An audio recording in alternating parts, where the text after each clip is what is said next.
Good morning, good afternoon, good evening, wherever you are, wherever you may be, and welcome to the late March edition of the Klown Hour podcast. On tonight's podcast, we're going to get into some more of the sordid Deshaun Watson details as more and more and more female ministers are coming forward to allege some sexual misappropriations by Deshaun Watson. So he's hired a lawyer, big-time lawyer. They all have that big-time lawyer, that Busby guy. So we're getting more about that. Also talk about the plethora of NCAA tournament upsets.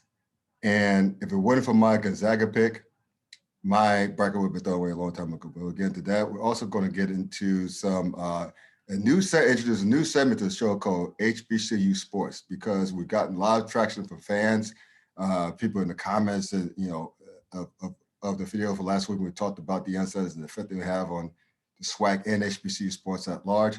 And last but not least, we're going to get into our last installment of the Women's History in Sports, since this is the last week of March, which is Women's History Month. And one more thing, please subscribe to your boy's channel. Hit the subscribe button on the lower right-hand corner. And it make me feel good, and I'll make you feel good too. So until then, let's do this. Good morning, good evening, and welcome to tonight's edition, the end of the March edition of the Klown Hour podcast. I'm your host, Scott Burks. That's my co-host, Dwayne Nash. You can check him out on the yard slash HBCU Sports. I wasn't ready for a smile. We write about all things HBCU Sports, as well as Sleazy Radio on Facebook Live every Tuesday night. Please check out his great work on herosports.com. We write about FCS sports as it pertains to HBCUs.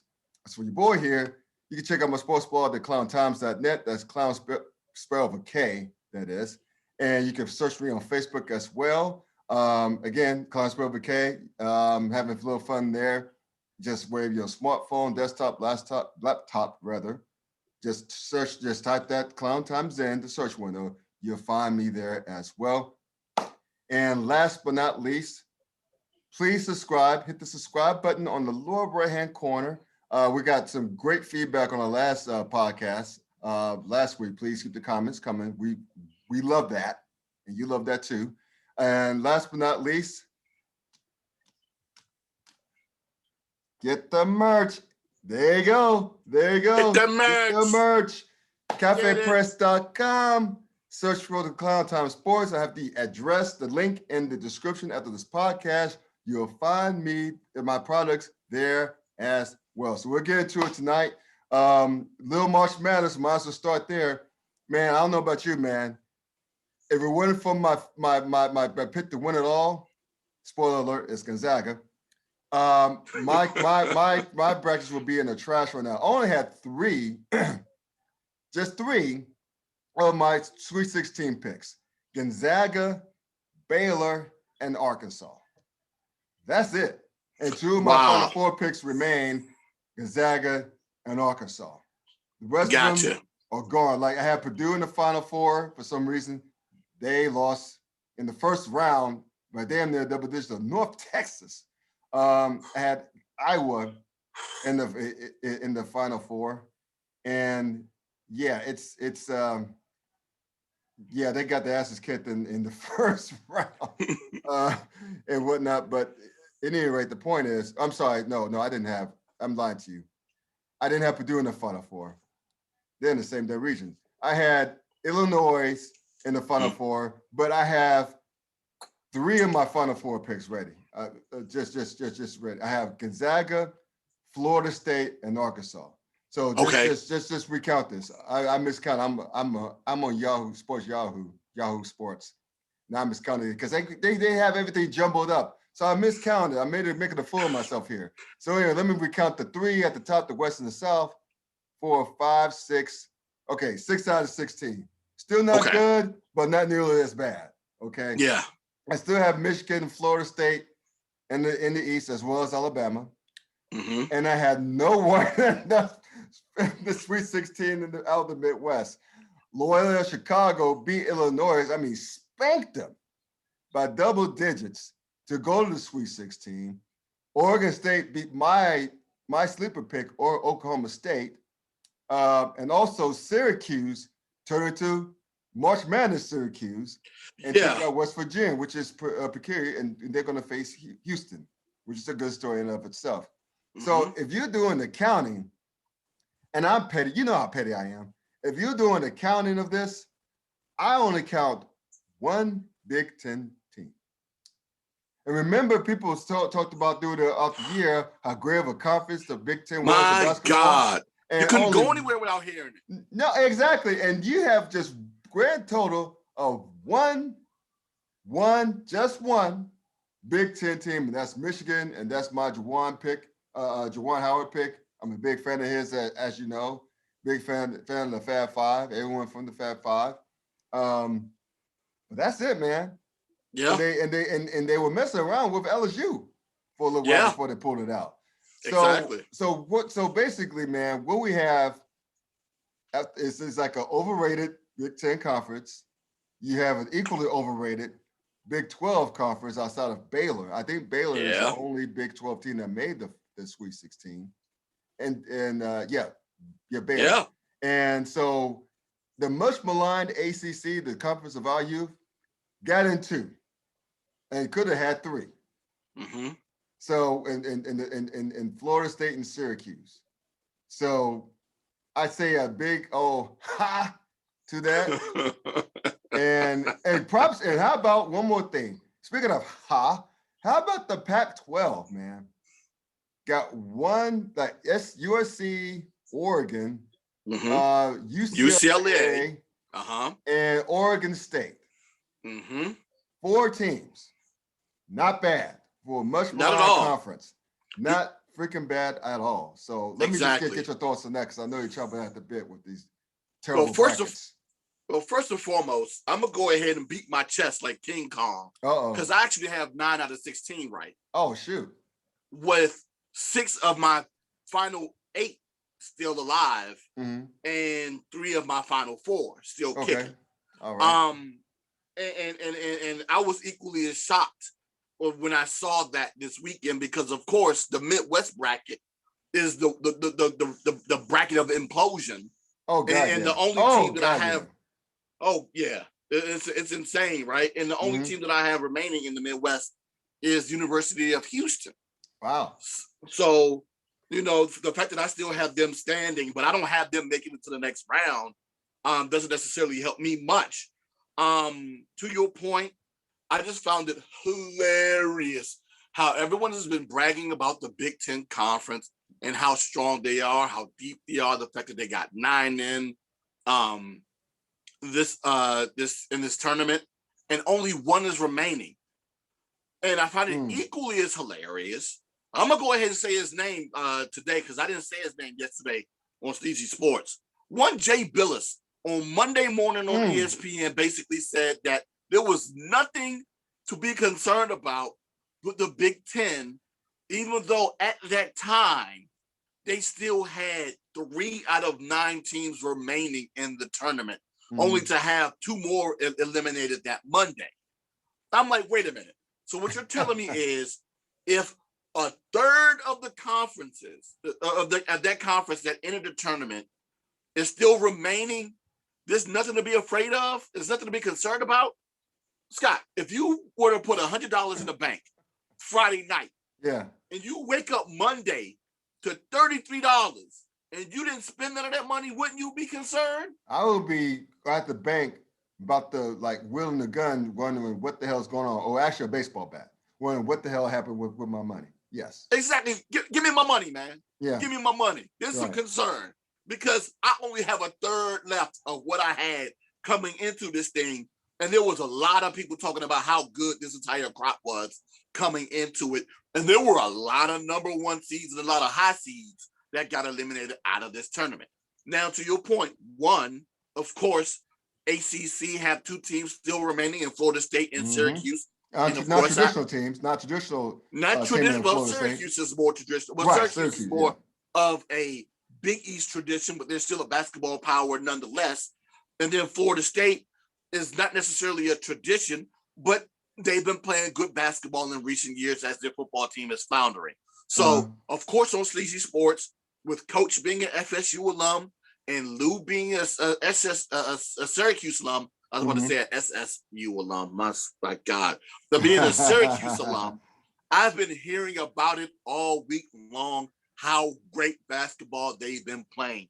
And I won't stop hearing about it until either one of those teams get eliminated. And I don't know if I necessarily see that coming up anytime soon. Right. But to your other point, the Pac-12, wowzers. Now, I'm going to go ahead and say this. I'm going to say it out loud. Because of the fact that we always have some sort of 11th seed and a 6th seed advance in the tournament, especially in recent years, that was the reason why I pulled USC and UCLA in the tournament, because I noticed that they played good in spots this year. I wasn't necessarily sure that they would do well, but I said, hey, it's going to have to be somebody's turn, right? Especially at the 6th and 11th seed. Right. Why not these two programs? Why not? And yes, I pulled a rabbit out of my ass on that one and got those right. And I am proud that I got those right. Because especially with UCLA coming out of that play-in game, right. I don't know if anyone necessarily paid them much attention coming out of the play-in game and potentially beating Michigan State, because there were a lot of people who I saw that picked Michigan State to even beat UCLA in that game. I'm one of them. Yeah, exactly, because of course of Izzo Magic. I get it. I completely get it, because I fall a victim to it too. But I pulled a couple out my butt. It worked. It is where it is, and I am where I am, and I'm elated for the sake of the brackets. But for the sake of basketball, that Midwest bracket is for the sake of basketball, because you're seeing a lot of these upsets, and it's fun to see that happen. Yeah, I mean, let's check out the Midwest for a minute, man. Yeah. I mean, look who's left. Let's start from the top. Loyola Chicago as the 8th seed, taking on Oregon State. Now, if you normally an average 8th seed would be the lowest of the C2 seeds, but they're taking on Oregon State, who actually won the Pac-12 tournament. Yeah. And you have on the other side of the bracket, you have the 11th seed Syracuse. Again, your typical, March Madness Syracuse. Yeah. Syracuse as the 11th seed, Houston as the 2 seed. Yeah. So Houston's all of a sudden now an overwhelming favorite to get to the Final Four, if you think about it. Now, if you look at it as it pertains to seeding, yes. Yeah. Right? Yes, exactly. Now, my question is this, and we know this being basketball fans, right? Right. About the daunted Syracuse 2-3 zone. Yeah, exactly. No one sees it. No one sees it because no one really plays it, because a lot of teams want to play man-to-man because you're told that's the way you're going to get to the NBA, because that's what they do in the NBA. So you end up seeing this hideous monster that you don't necessarily know how to face, and it becomes a problem. Now, I actually picked against Syracuse with West Virginia because I knew that they had history, but what I didn't realize was that Bob Huggins going into that game was 1-6 all time against Jim Boeheim. I didn't know that. See, I didn't know that either, but of course, thank Sweet Lou for that, because of course the Syracuse alum does know that. So, you point that out along with some of the other stuff. My God, Loyola Chicago. Now, I wanted to pick against Illinois because of what they did to our Aggies in the beginning of the season. Now, I don't know if you remember, but they put a 66-point hurting on A&T in the first game of the season this year. And yeah, that stuck with me. Still does. I'm pretty bitter about that. But hey, once again, Illinois has looked good all year long. Yes, they have. Played good all season long. Yeah. They may not be the champs, but they were pretty strong. And I thought that they would be able to advance. Shame on me. So, yeah. I just, God, that Midwest bracket, I really don't know. But I got half of the South right. By picking Baylor. I did well in the East. Arkansas as my survivors. Yeah. But the West and the East, I actually got 3 right in both those, with Gonzaga, Creighton, and USC, like I said before about the Pac-12, and then Michigan, UCLA, and Alabama in the East. So it's going to be very interesting to see if I can get 3 out of my top 4 or 3 of my final 4 to make it to the final 4. Mm-hmm. But, if it doesn't happen, it is what it is. And that means that we saw some great basketball. Well, you mentioned Illinois and Loyola Chicago. Well, Illinois first. Mm-hmm. Yeah, it had to be cool for Loyola Chicago because yes, because they're in Chicago. Obviously, they're in Chicago. Illinois is in Champaign. I don't know how far Champaign, Illinois is from Chicago. I assume not that far. But those boys got up for them, and man, did they! They never trailed. Loyola Chicago never freaking trailed. And this is Illinois squad that I thought was going to be one of the best squads in the country. I had them again. I had them in my final. But damn, that 13-point margin was not indicative of how one-sided this game was. No, it was not. It was real one-sided from the jump. I mean, Loyola wanted it, and they, those boys being almost a local rival, if you will. They would, they had to be chomping at the bit to play Illinois. They got up for it. I mean, and Loyola's a good squad. They only lost, I think, 4 games, if I'm not mistaken. So they're not chopped liver. They had deep tournament wins before. So, and how about was it Sister Jean? What's her name? Sister Jean? Sister Jean, yeah. Yeah, she still got that magic. That I don't know if it's like spiritual magic or voodoo magic, but she got something going.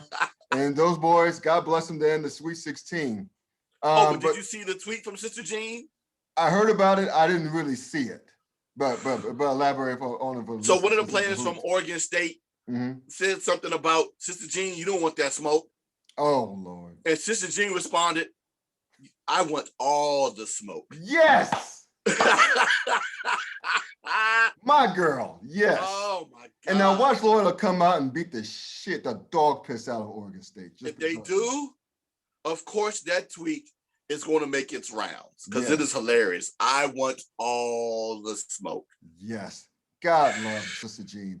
Note to self, if Loyola Chicago's in this tournament, and as long as Sister Jean is alive, don't ever pick against them in the first 2 rounds at least. No. Don't ever do it again. I should have learned the lesson before, and I hadn't done it yet, but it's too late for me to change the bracket now. But hey, at least I'll pick them going for. To quote Rodney Dangerfield in his reference to Eddie Murphy, who knew?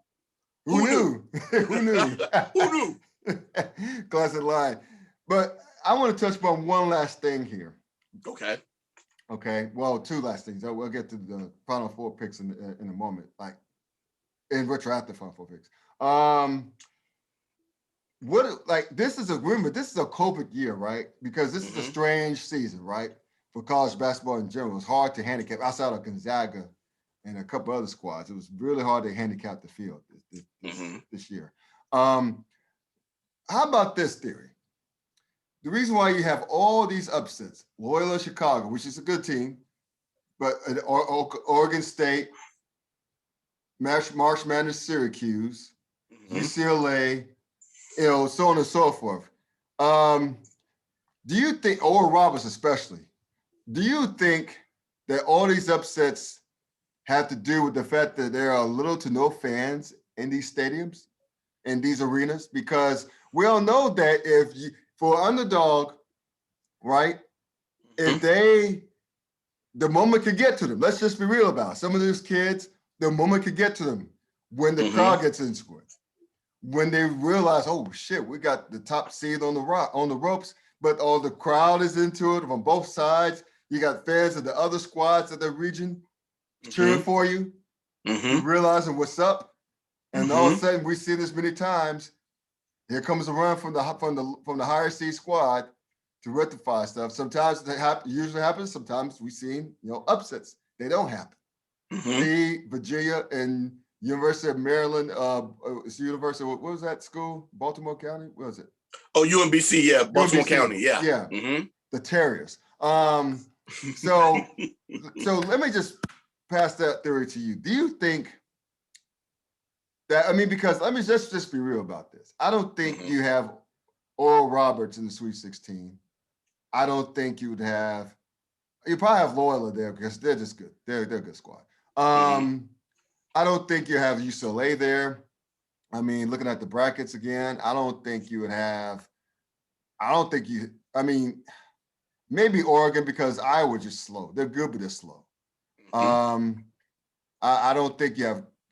I don't think you have maybe Oregon State there. So I don't think you have Abilene Christian in the second round. I don't think you have, what was another big upset? Yeah. So anyway, so all that to say, I don't think you have I don't think you would have as many upsets as you would if you had a normal crowd there.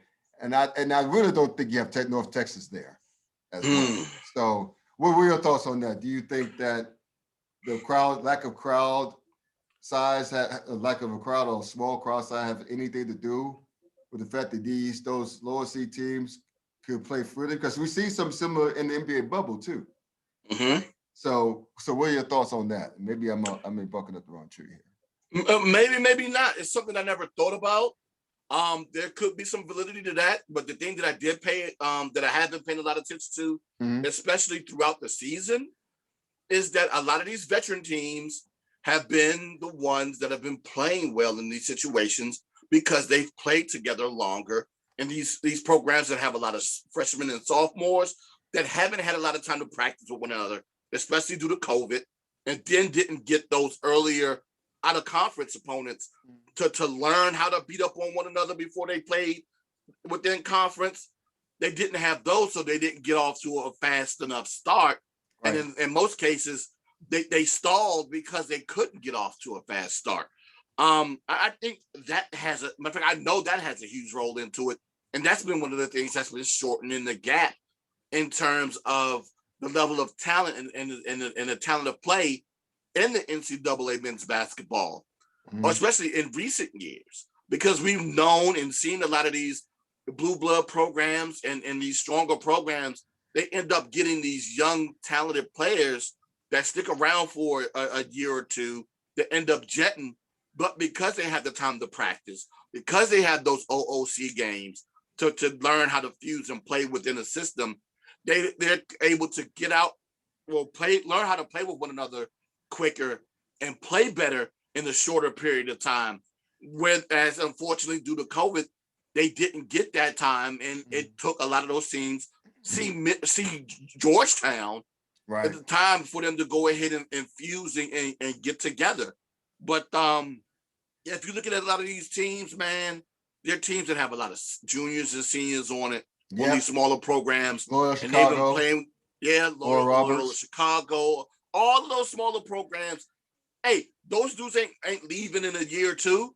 They're not NBA bound. You know, these dudes know what they know what their time frame is looking like in college basketball.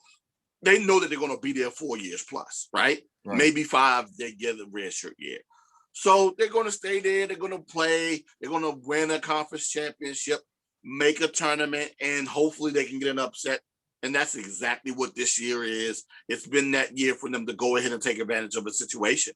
But you combine that with the fact of not having a lot of pressure of a lot of fans and a lot of eyes on you, this is what you get. Yeah, there you go. Well said. So with all that said, I still have 3 of my Final Four picks. I'm sticking with those 3. Gonzaga, Florida State on one side of the bracket, and Arkansas on the other side of the bracket. But in Illinois' stead, it's going to come down between Loyola Chicago and Syracuse. I think that team is going to be, forgive me for being the person in the moment, but that team is going to be Loyola Chicago. So, so I have Loyola Chicago, so Illinois, facing Arkansas in the Final Four. Oh, man, just because you did that, right? Now, I'm going to go ahead. My heart earlier on originally said to go with Houston, right? And the Midwest bracket is the only bracket that I didn't get the Final Four selection correct. But like I said, I wanted to originally go with Houston and didn't. I felt pressured to taking the number 1 seed and took Illinois, and look at me now, right? With that said, do I fall to the pressures of falling for an ACC squad in Syracuse, Do I become a prisoner of the moment and take the hype for Sister Jean? Or do I go ahead with an Oregon State squad that beat the likes of UCLA, USC, Oregon during the tournament, and then had a great run within the tournament by beating the likes of Oklahoma State and who else did they beat in the second round? So they beat Tennessee and Oregon State in the tournament. So they have a wonderful resume, right? Mm-hmm. Yep. Because of that, and I want to lean on that, but I'm gonna take what my heart said to do in the beginning, which is to go with the University of Houston. There you go. So cool. And then my other three are the other three that you had in Arkansas, Gonzaga, and Alabama. Okay, Alabama, right? Because remember, like it was hard to pick between Florida State and Alabama. That was my Elite Eight pick, and they're coming out of the East. So we'll see. That's going to be the rubber. I guess that'll be the tiebreaker, I guess, between me and you. Okay, cool. Let's move along to Deshaun Watson. Lord Jesus. Now, we talked about this a little bit last week, right? So Deshaun Watson hired Rusty Hardin, who's like he's like the Johnny Cochran of celebrity lawyers, as far as the ones who the celebrities tend to hire to get out of trouble, and he needs them because apparently the number of lawsuits against him, none of them are criminal as of yet. They're all civil right now, right? Mm-hmm. But this reached, as of Tuesday, yesterday, 16 women alleging sexual assaults. And that's just, look, if there's one or two, that's one thing, but 6 freaking teen?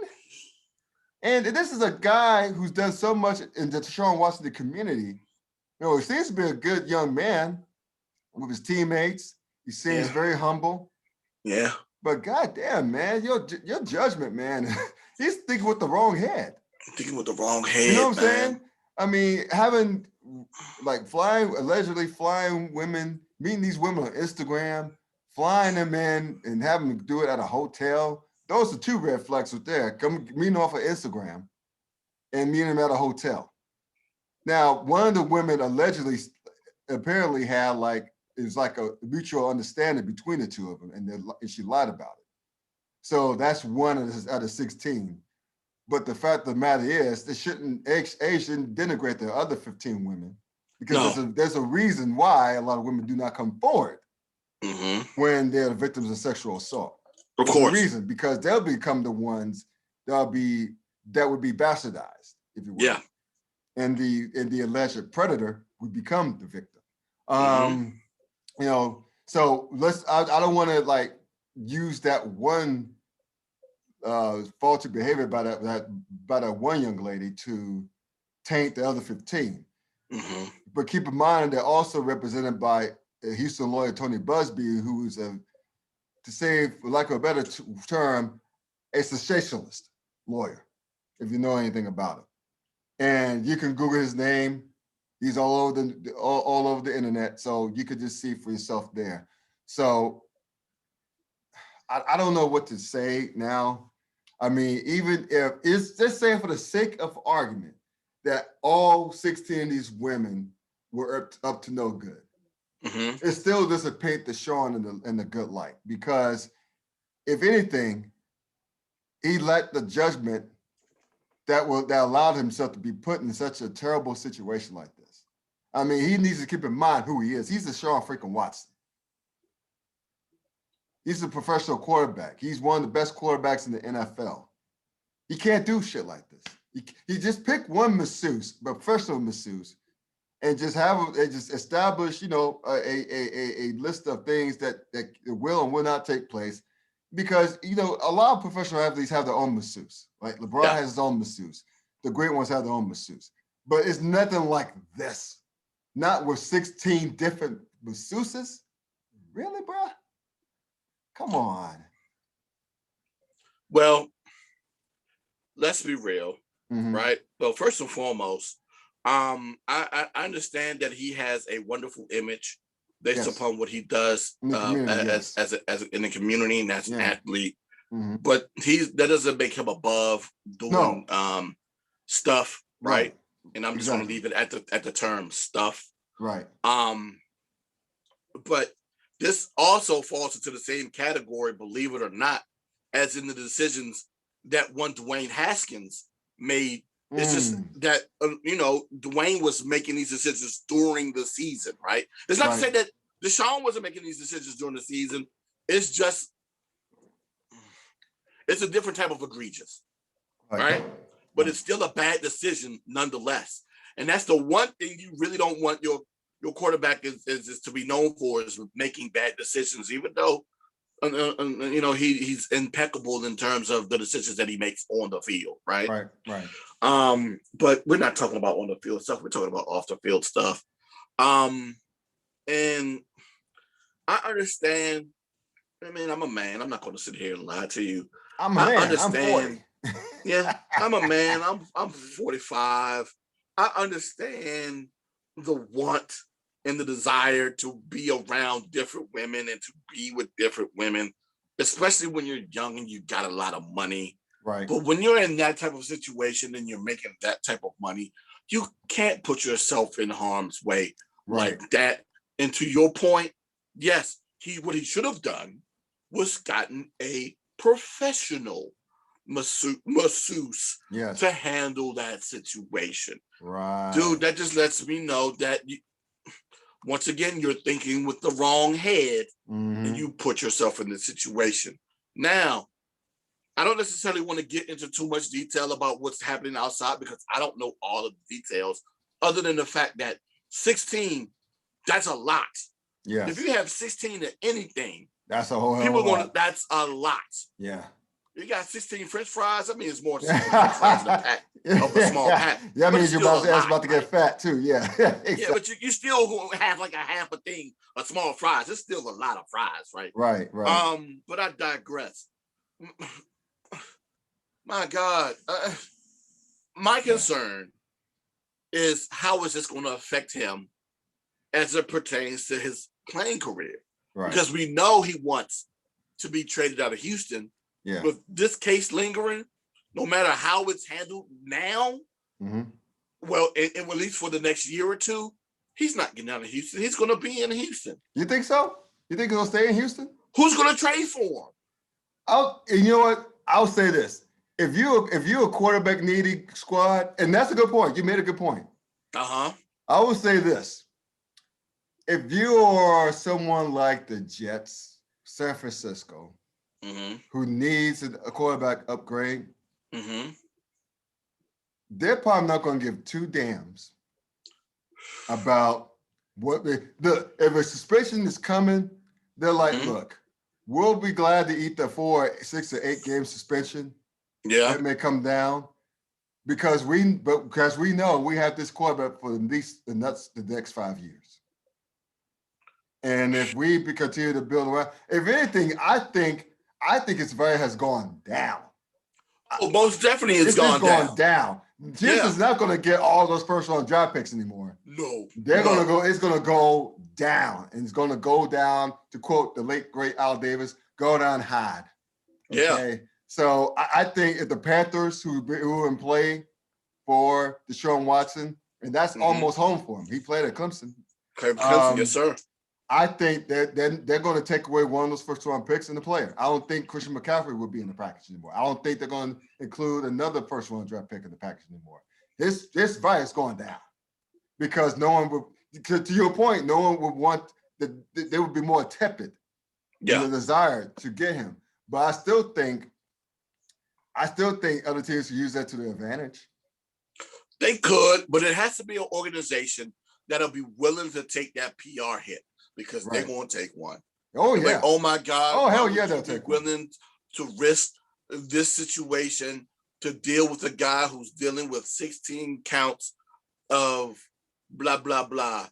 Especially now, in the midst of, the investigation. So it's going to be a lot. And in Charlotte at that, the middle of the Bible Belt. I don't care how much Charlotte has become Atlanta Junior over the last few years. they are Atlanta Junior. If they're still the middle of the Bible Belt. That's still what PT. What is it? Praise the Lord. Yeah, PTL. Remember the old PTL podcast? Oh, yeah. That's basically Charlotte. So that's still Bible Belt country. I don't know that she'll fly there because remember the old Charlotte Hornets owner George Shen? Yeah. He had all those sexual allegations that made him that turned off a lot of fans at the time. George Shen, Jerry Richardson. Yes. Dude, there's a lot. Yes. Not a lot, but it's enough of a past in that city to make you want to rethink that decision. I mean, it will be. I'm not. Even if it goes to New York would get him. Even though dealing with sexual allegations in the city of New York isn't anything new, right? It's still the city of New York and how the media deals with players in scrutiny. So he would get it there too. God, he would get it almost anywhere because I would say national media would have a few. Oh hell yeah, they would. They'd be talking about this for throughout the season.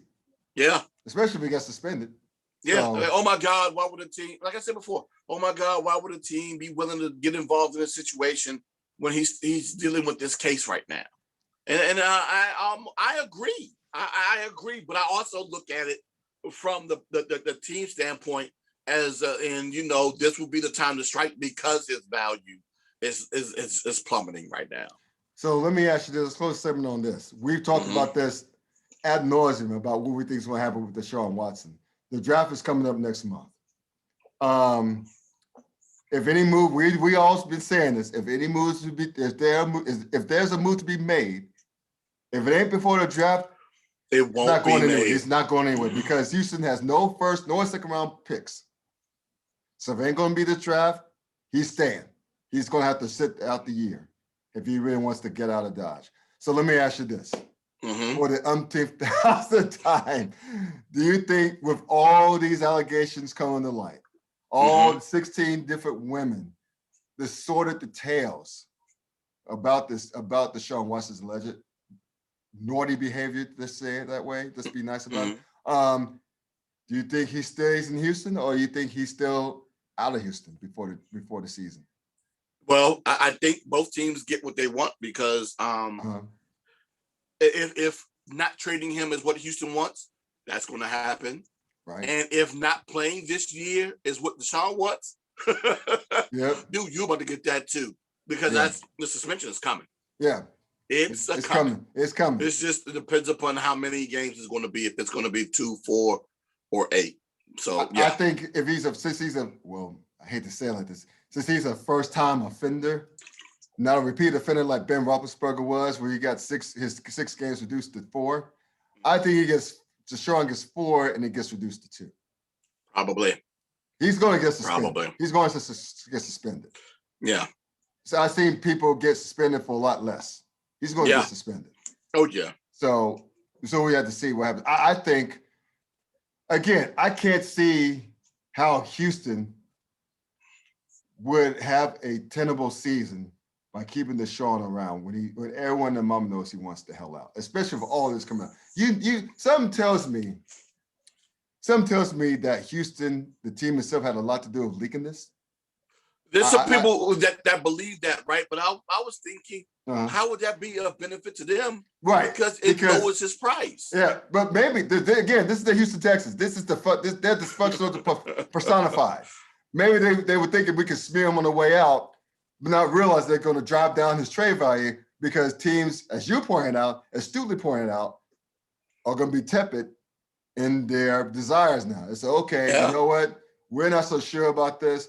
You know he wants out. We know he wants out, but I don't know about his character. Do you really want? I mean, they're banking on the fact that if Houston doesn't really want him around, maintaining their locker room, maintaining the culture, because guys are gonna look at that in his locker room and say, "You treating him like that?"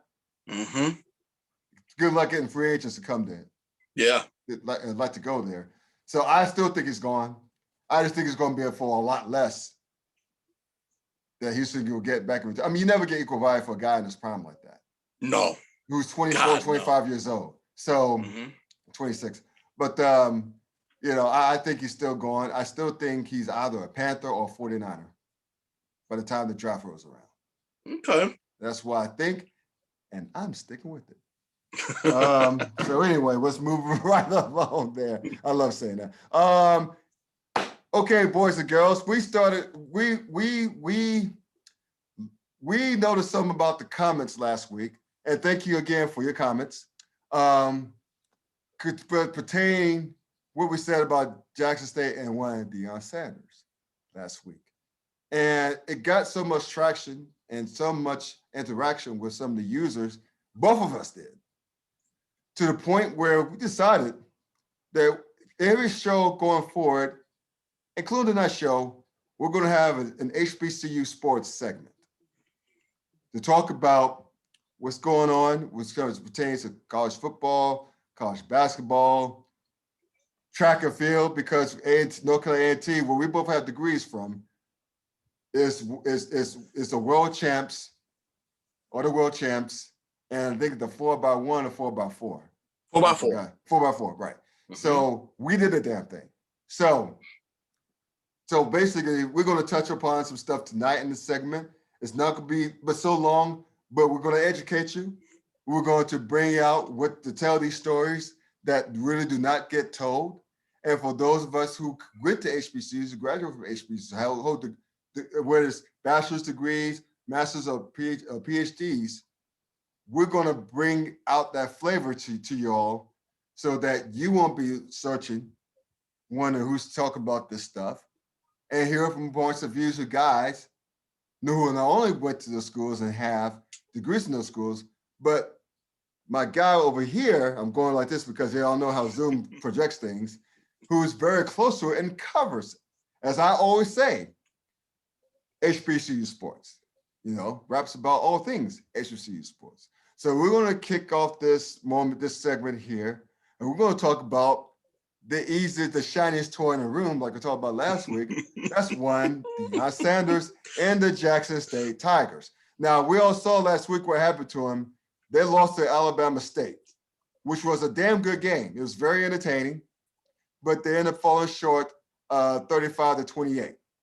And the quarterback for Jackson State had a very terrible game. He had a game to forget.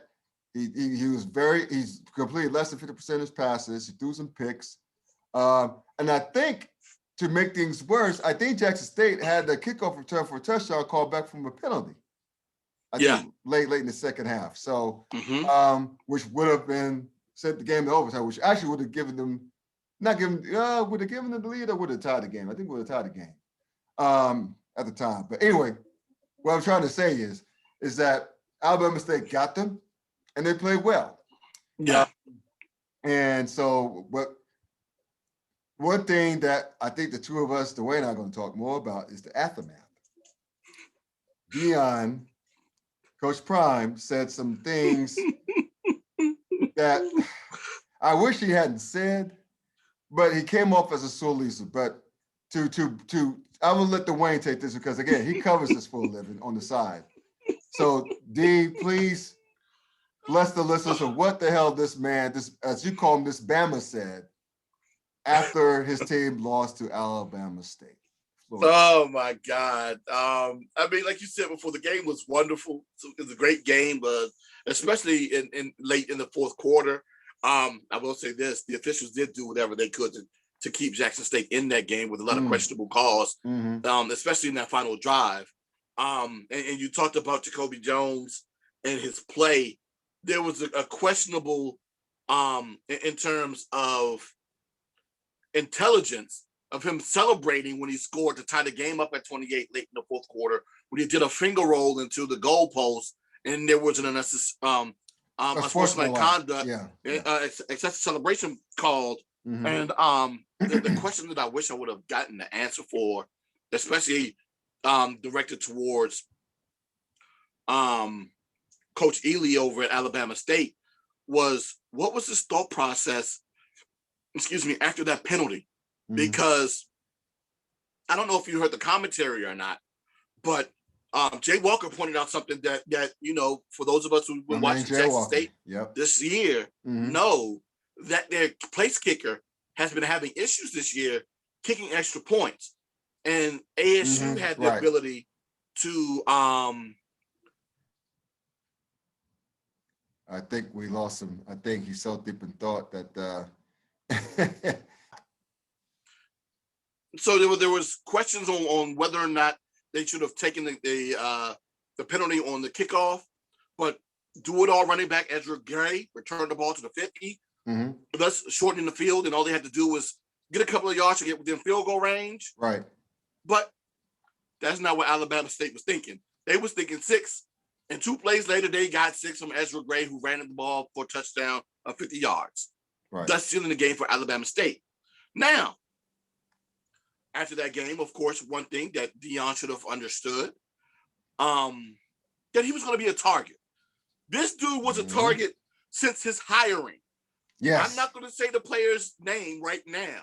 Okay. But when they get ready to play this team, oh, yes, I'm sending that tweet back out because I got a promise from a player that, hey, whenever we play Jackson State, I'm going to make sure that I'm going to high step my way down the field when I score a touchdown on them Bamas. I said, oh, God, please. So, yes, the hiring of Deion put a bullseye on Jackson State back for better or for worse, win, lose, or draw. So, yes, when Alabama State won, if you looked on the billboard, I mean, they didn't show it during the game, but there were photos that circulated post-game, and they talked about it during the post-game interview with ASU, was that they posted a photo of Classic Prime with the Jerry Carroll and the EKs on. I thought it was hilarious. That's funny. Now, Coach Ely said that he didn't see the photo because looking at the scoreboard is no longer a concern of his, especially at the end of the game. But you know who did see it? Who saw it? Coach Prime saw it. And he thought that it was childish. Now, I found that remark to be laughable. And let me tell you why. This is the same coach who 6 days prior told his defense, hey, whoever scores a touchdown on the defensive side of the ball, I want you to dance on your way to the end zone. I'll take the 15. Meaning he'll take the unsportsmanlike conduct if they scored. And this is a team that beat Mississippi Valley State that week 49-7. And when they scored it, I think that touchdown made it 42-7 at the point. So they're already up big. So it's okay for you to call for your players to celebrate. But when another team celebrates on you, now it's childish. Yeah. And you were also extremely critical of the way that you were treated in terms of tickets being made available to your fans, the treatment of your players when they made it to the locker room. And you also questioned the celebration of ASU when they doused their head coach in the Gatorade bag after the game. Yeah. Ooh, the Mortons was heavy on whatever Prime was eating down there in Jackson. They made it super salty. Yeah. I could taste the They're salt. smacking. Here. Smacking. Oh, my God, dude. All of the smack talk that has happened over the past couple of days, I cannot wait for the rematch, the part deux, come October 16th in the fall when they travel to Jackson to face them there. Now, if memory serves me, I don't think Ezra Gray, the star running back, is going to be there. But Ryan Nettles, the quarterback, who's been getting better throughout the year, will be. So it's an opportunity for him to potentially shine again.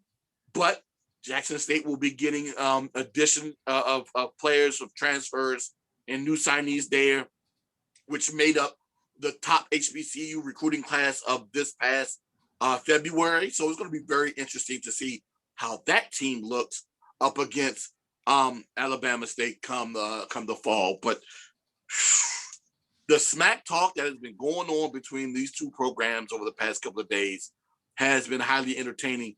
And my favorite quote, which Coach Ely says was not directed towards Prime, but it was directed towards the fan base because there were some statements made to him during the game. When I'm going to paraphrase the statement where he basically said, After this beating, I hope you go home, take a bath in some Epsom salt, and return my sneaker. I'm glad you got it. Yeah, I got it. Yeah. So when he said it, I chuckled to myself. Well, so those that heard it, of course, chuckled. I mean, those who have seen the replay, of course, have laughed too. But I'm gonna say this, right? Prime, and I've seen some reports say this too, that the troll in that particular photo was heavy. Dude, you ain't seen nothing yet. I don't know what it is about those HBCUs in the South, in the SWAC and in the SEAC, but they troll game is on 20. Oh my God, the stuff that I've seen on social media. Petty. They are very, very petty. Oh my God. I love it. And I love it. I am here for it too. I love it. And you know what else? That's good. That pettiness could lead to. Remember what I said last week? Remember when we had Rashad on, what we were saying? It could potentially lead to more eyeballs. More eyeballs. And guess what's going to happen? Guess what's going to happen? I read this on HBCU Game Day, what we both love. Guess what the next two games will be played at on what television station or cable state network that the games against Southern University and Alabama A&M University are going to be played on? ESPN. The mothership. The top played on the flagship cable network. ESP freaking N. I told you. I was like, yo, I mean, he's gonna bring eyeballs. Yeah. He's gonna make it interesting. Yeah. And I know that Jackson State got beat by Alabama State, who's a damn good squad themselves, but we seen the vitriol, we seen the trash talk. You think ESPN didn't pick up on that? You think the fans didn't let them know on Twitter? Come on. It's great. This is what, look, whenever, the days when the SWAC noticed the following. When Florida A&M, a brand, and along with Bethune-Cookman, told them they're going to take their ball and split from the MEAC and head west to the SWAC, southwest of the SWAC, right? That's number one. So that means that they got the whole state of Florida to recruit from. Yes. From other athletes. Number two, when they know it's A&T leaving the MEAC for the Big South. So guess what that means? Where it's at, it's as far as football, it's a SWAC.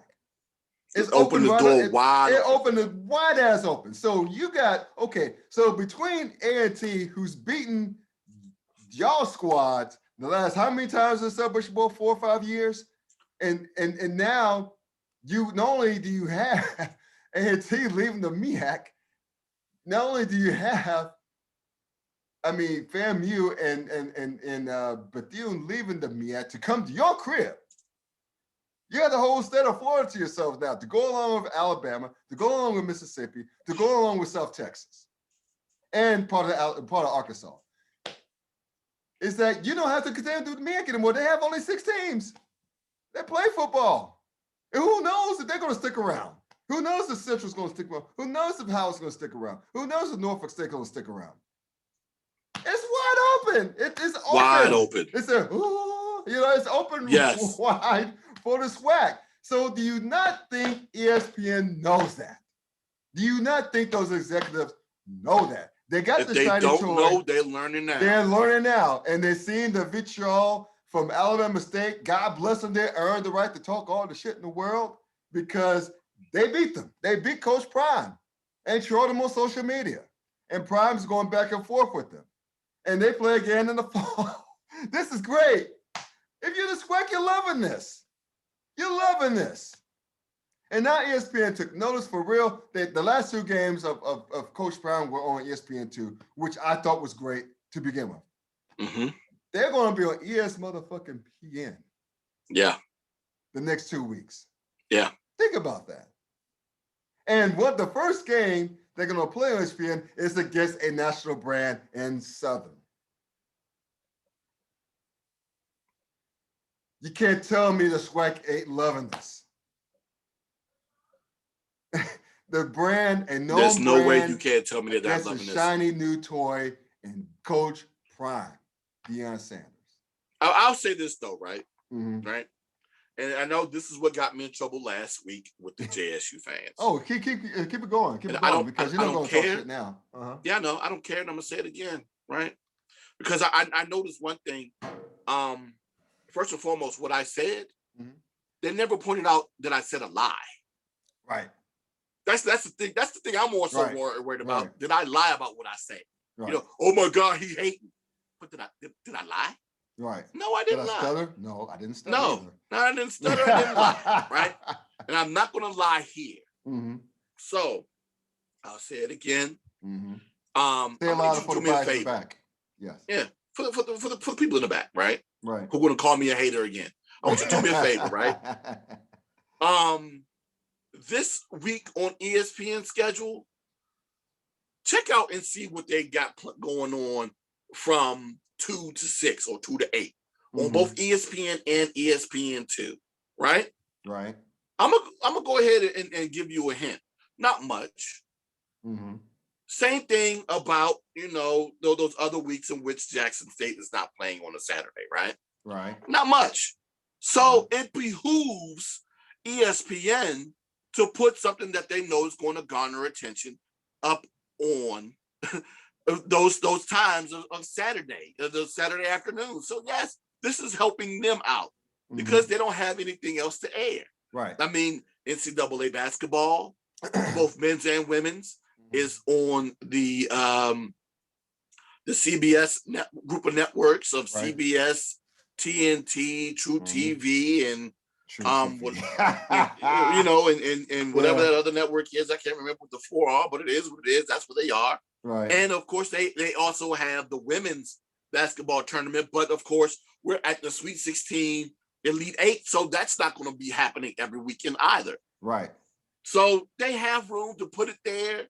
You know what I'm saying? They don't have anything else to really put. So why not put it there? It's a great opportunity to do it. But once again, I'm going to say it again.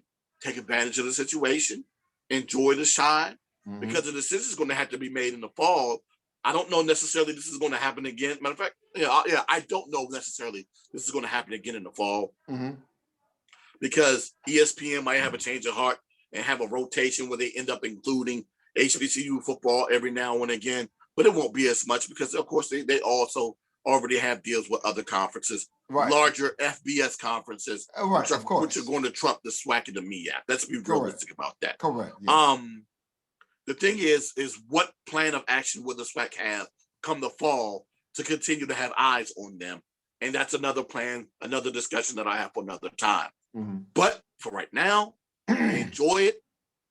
We'll be watching the games together, JSU alums and JSU fans, because I'll be there with you, applauding the fact that it's there. But let's be real, and we already know this too, because I'm seeing a lot of people saying that, oh my God, this is opening the doors for the SWAC. No, it's opening the doors for JSU. Because let's be real again, like I said last week, Southern should have gotten more games than what they did because they were a division champion last year. Correct. And they're a brand too. And they are a brand. And you're talking about teams who are currently undefeated that are getting no action or no play whatsoever. You know, Arkansas Pine Bluff, who beat down Grambling last week, 48-21. And I mean beat them down. Grambling's having issues right now because they've gone through their second offensive coordinator already this year. Damn. Exactly, right? you also have Alabama A&M, who is undefeated, and you have Prairie View A&M, who is undefeated. Yeah, I was about to say Prairie View's having a good year. Yes. So all of these programs are getting no attention whatsoever, yet we're focused on JSU because of Deion Sanders. Correct. I'm not mad at it. I understand that that's why. But for all of those that are saying that the SWAC will now get all of this attention, dude, where is this happening? Right. Let's be real with ourselves here. This attention dollars that everyone's saying that the SWAC will be paid, it's not being paid to the SWAC, it's being paid to Jackson State. And I told y'all before this is what happens to programs that are elite or that can garner attention. And I'm not mad that it's happening. It just is what it is, and it's Jackson's time. Right. So live in it until someone else comes and takes it away. So, well, yeah. To your point, it is what it is. I know. That's what it is. I mean, just imagine this. I mean, dig this for a minute. Yeah. Jackson State, to start the season next year, we touched upon this last week. They play FAMU out the box. Pegasus there, you know. Yeah. Another brand. So in Florida. In Florida, right. So I don't know if there are a bunch of big matchups and division in FBS football that weekend because it's week 0 and week 1 of those 2 weeks, right? So it's going to be live anyway. Oh, yeah. It's most definitely going to get play. I can't remember off the top of my head whether or not it's the exact same day because I know that they normally push it to Sunday sometimes, and that's the MEAC SWAC Challenge. But because of the attention that this game is going to garner, they're going to have this game on TV. Yes, that Jackson Florida A&M game, that's going to be on TV. Yes. That's happening. Yes. So yeah, there you go. So I was, if I'm the SWAC though, you feel free to cuss me out for speaking out of turn because you're closer to this than I am. But if I'm the SWAC, it's almost like it's almost like the Notre Dame ACC treatment. Look, I know you got some great squads in your conference.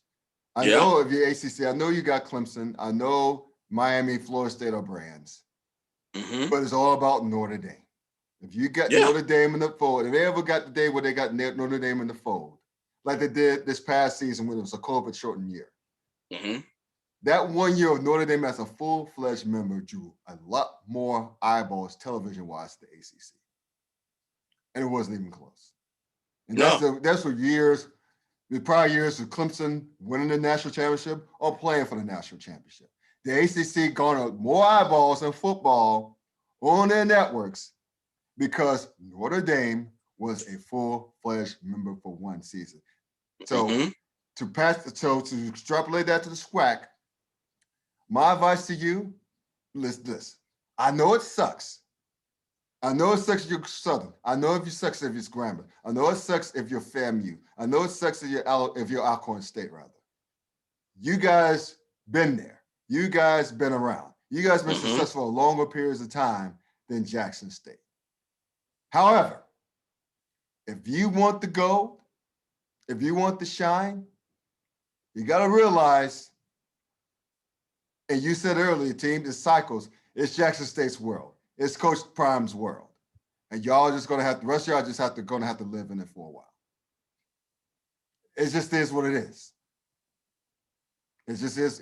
It really is what it is. So, if it means play, if ESPN Cowtown, if you will, to Jackson State would mean more eyeballs to whatever program is playing against it, whether it's Prairie View, whether it's Southern, like Southern's going to be next week, or Alabama A&M the week after that. If it means that, so be it. But you're going to get on TV. You're going to get some shine. Southern's going to have their band recognized. Alabama, more people are going to learn about Alabama A&M. You know, it is what it is. I will say this, though. Titus Howard.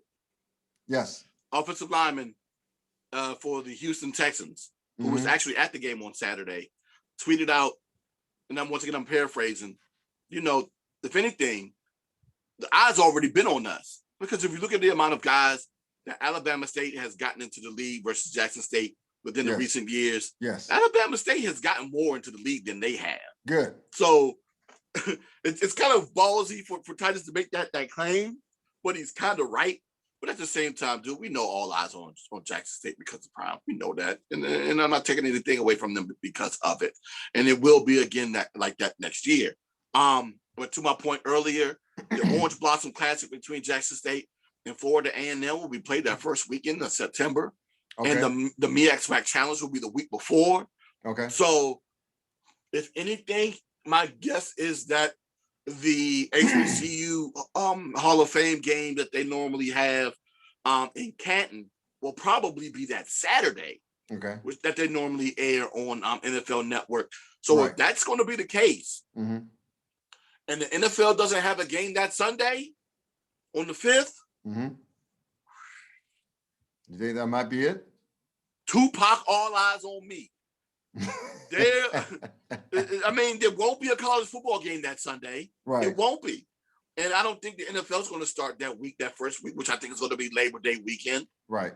Oh, my God. They normally start after Labor Day. Yeah. Yeah. Yeah. Oh, my God. All eyes on me, Jackson State, Florida A&M. It's going to be if that game's not on ESPN, I'm going to be shocked. Yeah. I mean, at worst, it'll be on ESPNU.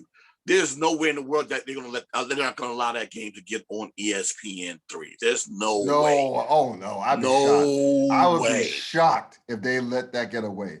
A&M, a brand, and A&M, that famous band at A&M. Same thing with Jackson State, the Sonic Boom of the South. Yeah. So you got both programs that are known for their football programs, for their bands. They're both brands.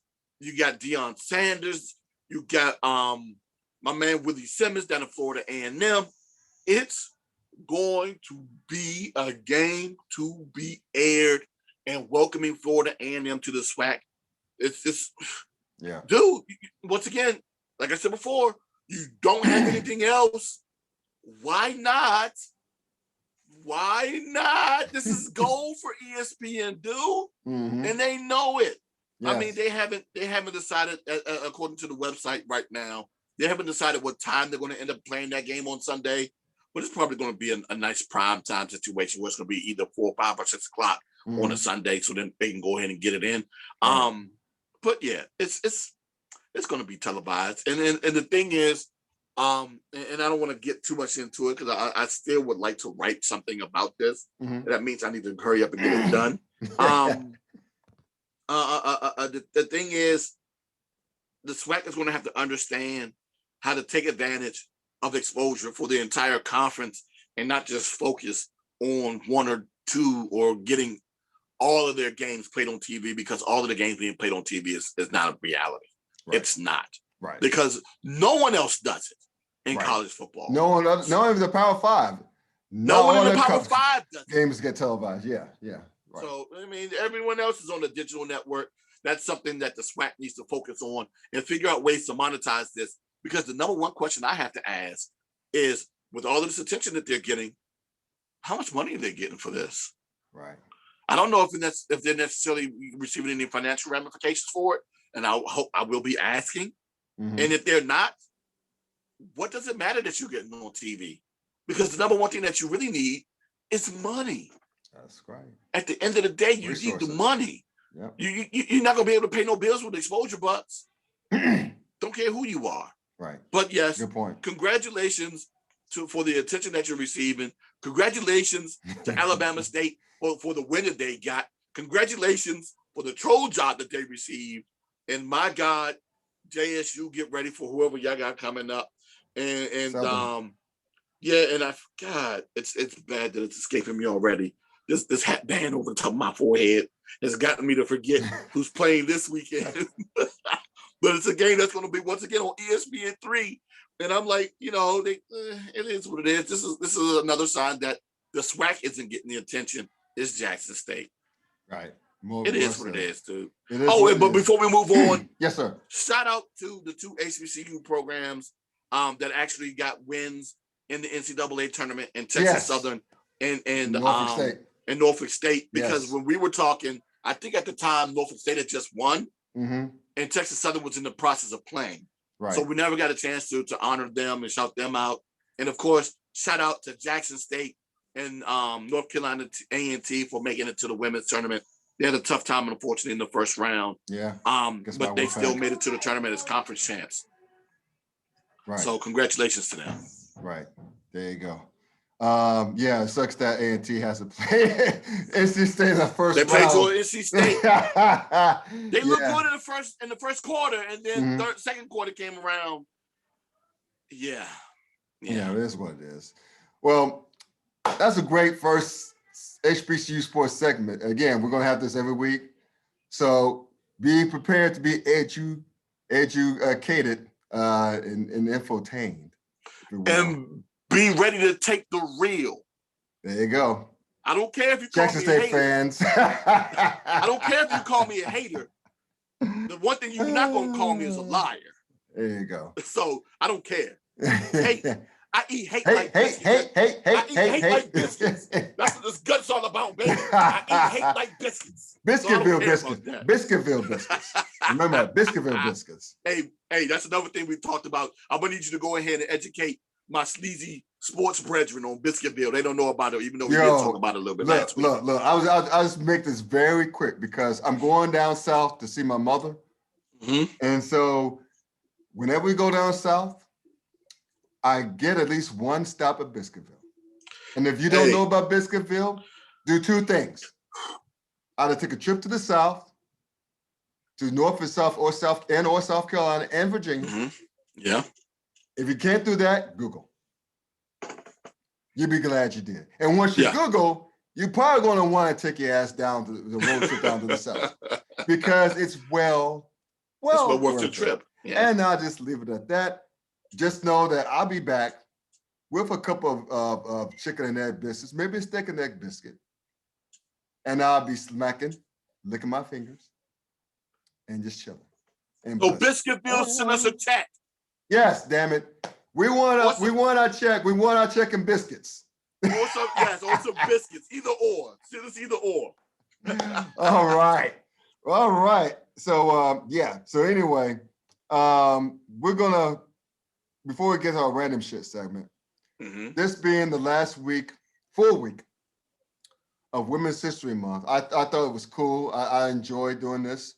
Just like we did with Black History Month. It's in sports. I've been educated along the way. And I hope you, the viewers, been educated because we've had some fun with this. And whenever when Hispanic Heritage Month hits, guess what we're gonna do? We're gonna do the same thing for our Hispanic brothers and sisters in sports. You know it. So we're gonna do that. So for those of you bigots out there, too bad. You're gonna have to deal with it. You got to learn deal something, with it. All right. But we're gonna do the same thing with that. And so we're in the spirit of this, I'm gonna close out with this. I'm gonna have just one lady I'm gonna honor tonight. Her name is Gertrude Ederle, excuse me. So basically, she came to fame when she became the first woman to swim the English Channel in 1926. And one of the coolest things about her is that she continued to swim when she was a child, even though doctors had warned her that doing so would worsen her hearing. Oh, wow. Yeah, because of a childhood bout of the measles. So, excuse me, keep in mind, she was born in 1905. And that's back when measles was deadly, right? Before we had a vaccine for measles. Imagine how vaccines work now. But anyway, I won't read But basically, it was measles that would eventually take her hearing completely later on in life. All right. But along the way, she at one point held 29 amateur, national, and world records at various freestyle distances and competed at the 1924 Summer Olympics in Paris before the attempted English Channel swim. She won gold in the 400 meter freestyle relay, and 2 bronze medals in the 100 and 400 freestyle. So 2 years after that, she swam in the English Channel. And guess what she did to help along the way? She coated, and this is before, obviously performance enhancing all that, right? And training and vitamins, advanced nutrition. She coated herself in sheep grease. Oh, wow. Sheep grease to prevent chafing in the water. Oh, wow. So that's what helped her. And so it's just a case of those of you who wonder, well, how long is this English Channel? It's 21 miles. Anyone who's gone swimming in their life if you swim for even a good 5 minutes, you're going to get tired because it works every muscle in your body that you didn't think you had. And it's a full body and a cardio exercise wrapped in one. You'll feel it when you get your ass out of the pool. Let's put it that way. So, but what made this even more daunting is that the water was rough and choppy, which meant that Ederle had to swim at least 35 miles to traverse the channel. And she did it in 14 hours and 31 minutes, which was a world record at the time. And not only was a world record at the time, it was at least 2 hours faster than any of the 5 men who completed the swim before her. Oh, wow. So she whooped the men's ass. Yeah. And she was racing against them. She was a badass. So yeah, again, Gertrude Ederle, the first female to swim across the English Channel. And also, one last thing, she joined the touring vaudeville act, participated in a 10-minute movie about her life. But basically, and she would eventually go deaf, as mentioned earlier, because of her early bout with measles. And the swimming made it worse because of water in the ears and all that. But at any rate, she died in 2003 at the age of 98. So she lived a very long life. And probably because she never got married, which probably helped that. So she had to deal with any men's bullshit. But anyway, that's my women's history minute, my contribution. Gertrude Ederle, a world famous swimmer who became the first woman to swim the English Channel and would go on to win the gold in the 400 meters and 2 bronze medals at the 1924 Summer Olympics in Paris. All right. Well, we've been talking a lot about HBCU sports. Well, I normally talk a lot about HBCU sports. Mm-hmm. Yeah, blah, blah, blah. That's what I do. Right. Mm-hmm.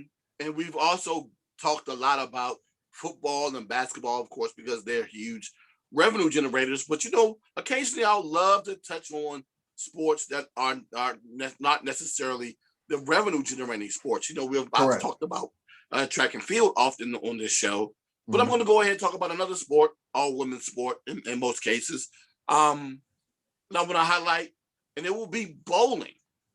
Now, on the NCAA level, as it pertains for a championship for the NCAA as a sanction, it didn't start until 2004. And within the NCAA, within their tournament, there have been 3 HBCU. Well, there's been 1 HBCU, to win a championship in the NCAA tournament. Right. And that will be the University of Maryland Eastern Shore. And that's interesting because I remember seeing an article back in 2012 where one of the young ladies on the bowling team made a statement that, we walk around campus and people are shocked when I tell them that we are national champions. Not only are they national champions, they've won the national championship 3 times. They won it in 2009, 2011, and 2012. Now, yes, like I said before, 2004 was the first time it started as a sanctioned sport under the umbrella of the NCAA. I'm about to call it NAACP. Under the NCAA. Yeah.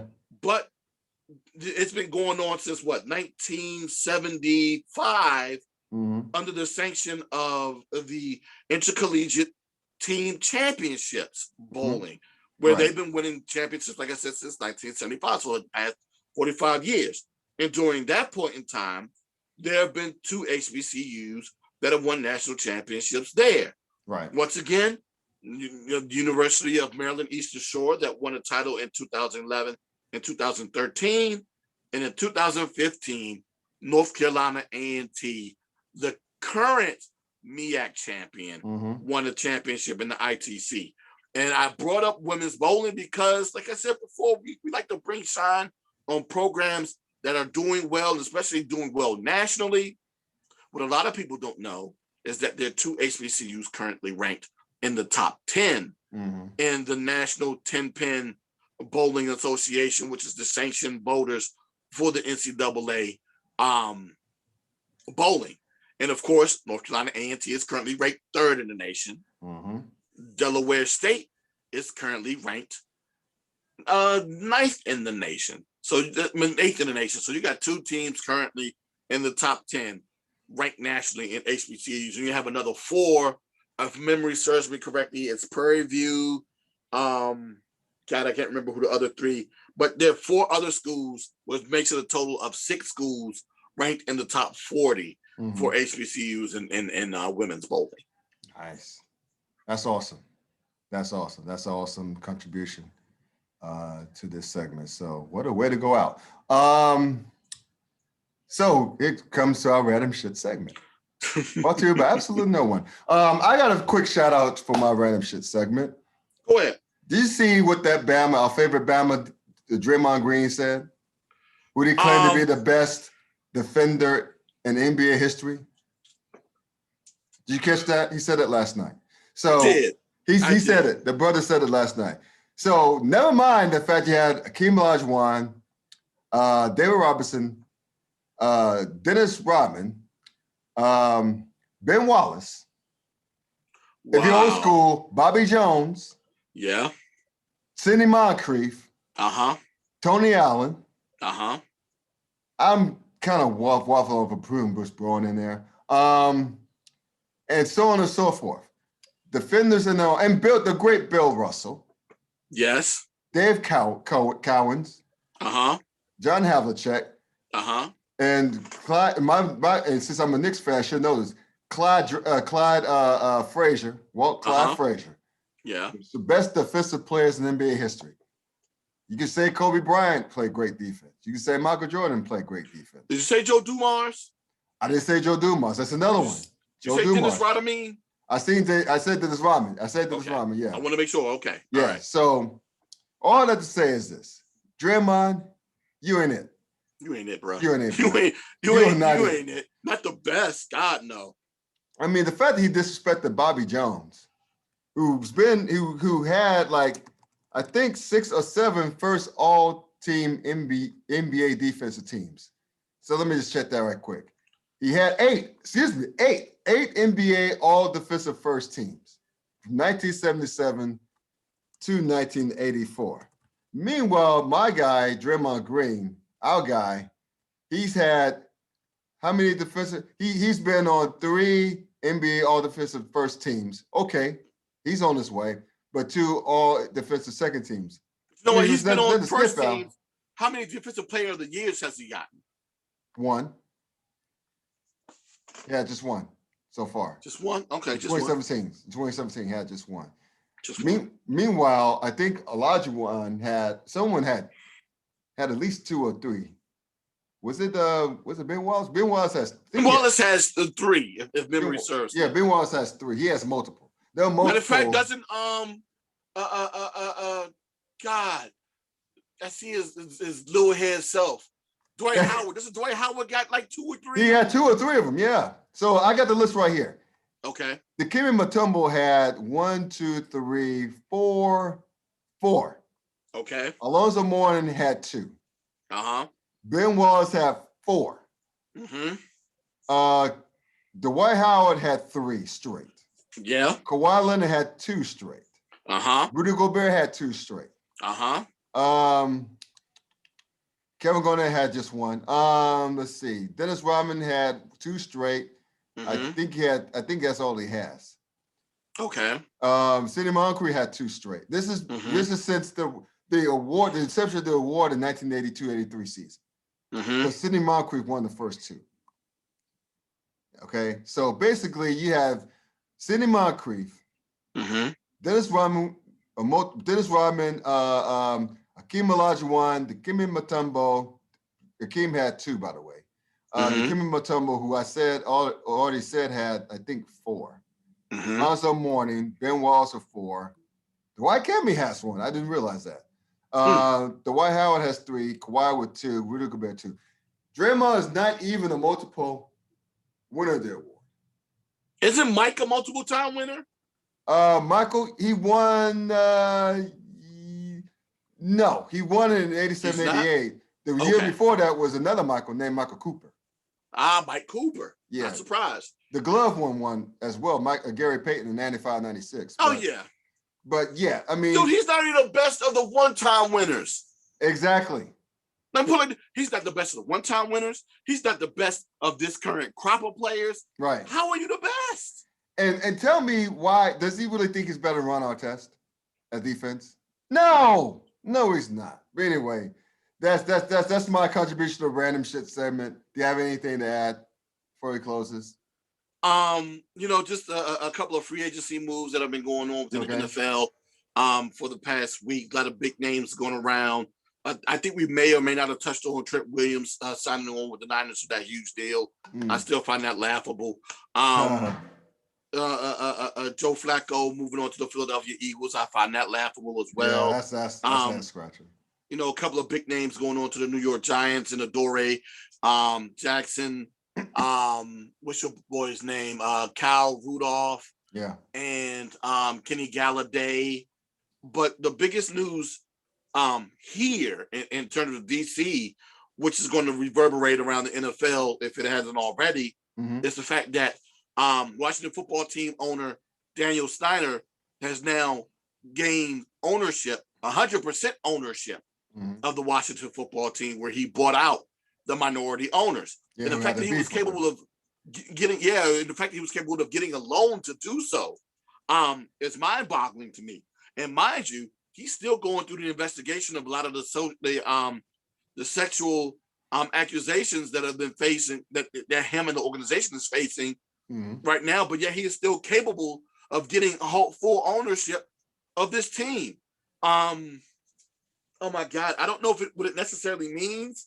I will say this though, as a fan, I'm looking at it in two different ways. Whereas the best case scenario, maybe he's getting all of the shares so that if he's going to sell the team, he gets all the money. That's what I'm thinking. Yeah. That's one. Yeah. But two, dude, this dude could be pulling an episode 9 Senator Palpatine situation where he takes all the control and tries to destroy whatever he can. This is the same dude that sued an old woman because she wanted her money back because she could no longer physically make her way to football games and couldn't find anyone to sell the tickets to. And he was going to sue her because she didn't want to pay for the tickets no more. Yeah, there's a whole list of egregious cases and situations that this dude has gone through that have made the media. And this is the dude that now is about to have 100% control of an NFL team, and the NFL owners are about to allow it, dude. It's mind-boggling to me, but it is what it is. This is what it is. So we'll see. All right, man. Well, that'll do it. Hell of a way to end the show. Prayers to the Washington football team fans.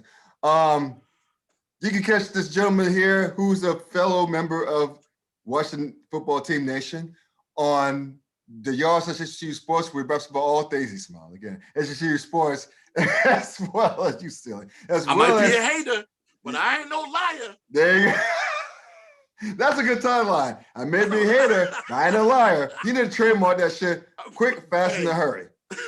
That's your assignment. But anyway, catch this brother also on Sleazy Radio every Tuesday night on Facebook Live. He's cutting up with his crew every Tuesday night. It's a great show. Please tune in. Also, his great work on herosports.com. Again, FCS sports related as it pertains to HBCUs. And also, please subscribe to the channel. You'll be glad you did. We'll be glad you did. And, please feel free to comment. We enjoy the comments from the last channel. So keep them coming. I know. I'll say this. Yep. Hey, if you ain't got no punctuation in your comments and you calling me whatever's, I'm not responding. I'm only responding to comments that got punctuation and that are full sentences. It makes sense. There you go. Complete, not run on no fragmented sentences. No. Full sentences, boys and girls. No. Okay. And last but not least, well, two things. Wash your damn hands, wear a mask, get your ass vaccinated. I got my vaccine. I'm getting mine in 2 more weeks. So please do what you can to be safe. And also, please have a great weekend. We'll see you again next week. Stay safe. Peace out. Next week. All right.